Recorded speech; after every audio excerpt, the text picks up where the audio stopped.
Vamos falar agora de saúde. Você sabe o que é o retinoblastoma? O câncer ocular é mais comum em crianças, mas é raro e responde por 3% dos cânceres infantis. O oftalmologista Carlos Lima fala mais sobre o assunto.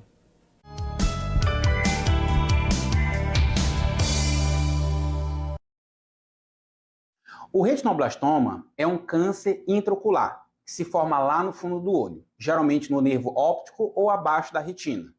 Embora seja um câncer raro, pois acomete apenas 400 novos casos todo ano aqui no Brasil, é a principal causa de câncer intraocular em crianças até 3 anos de idade.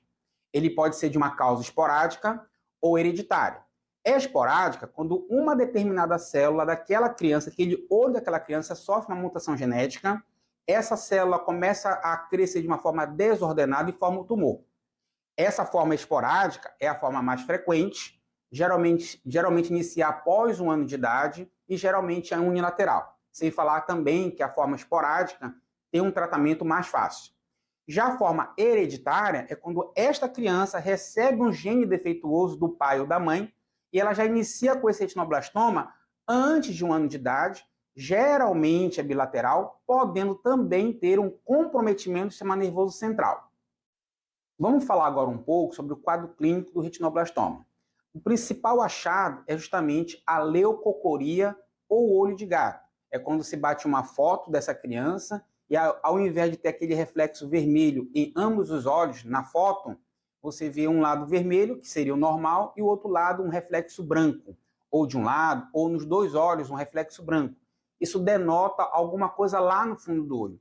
E é justamente essa leucocoria, ou chamado de olho de gato. Toda vez que tiver essa leucocoria, não quer dizer que tenha retinoblastoma, mas é importante levar no médico oftalmologista para ver se não tem outras causas de cegueira, como o descolamento da retina também pode dar leucocoria, catarata, toxoplasmose ocular também pode gerar leucocoria e não ser especificamente o retinoblastoma.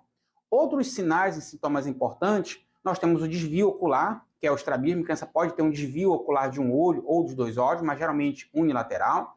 Dor nos olhos, que a gente pode botar constantemente a mão nos olhos, referindo dor, chorando, e aumento do volume desse olho. Então, o olho ficar mais para frente do que o outro, ou os dois ficarem saltados, também é um sintoma de retinoblastoma, sem falar a baixa de visão. Geralmente, os pais percebem que a criança não está enxergando o que deveria enxergar para a sua faixa etária. Sobre fatores de risco, nós temos 2 fatores de risco importantes para o retinoblastoma. Primeiro, a faixa etária. Como eu falei para vocês, é a principal causa de câncer intraocular em crianças até 3 anos de idade. Então, essa faixa etária de 3 anos, 5 anos, é muito importante que os pais tenham uma atenção redobrada e fazer a avaliação com o médico oftalmologista da forma adequada. Outro fator de risco importante é a hereditariedade. Então, se já tiver na família algum caso de retinoblastoma, tem que ter um cuidado maior, tem que ter uma atenção maior, justamente porque tem um risco maior de naquela criança também formar retinoblastoma. Sobre o diagnóstico do retinoblastoma, é muito importante falar do teste do olhinho ou teste do reflexo vermelho, que tem que ser feito nas primeiras 72 horas de vida, lá na maternidade, pelo pediatra ou oftalmologista, e repetido a cada 6 meses até completar mais ou menos 3 anos de idade. Se tiver alguma alteração nesse teste, é encaminhado realmente para o médico oftalmologista fazer uma avaliação mais completa.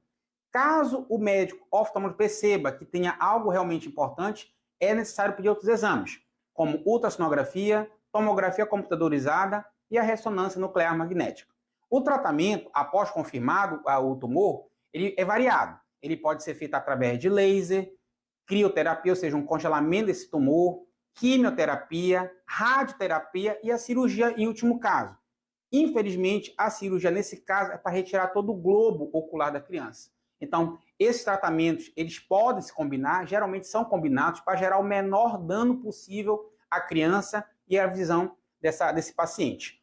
Óbvio que tudo isso vai depender de quando foi diagnosticado, se é bilateral, se é unilateral, a extensão desse tumor e se ele já tem outras complicações dentro do olho. Então, é muito importante que os pais tenham atenção nessa faixa etária, principalmente se tem caso na família também, e fazer o teste do olhinho da forma adequada e procurar o seu médico oftalmologista.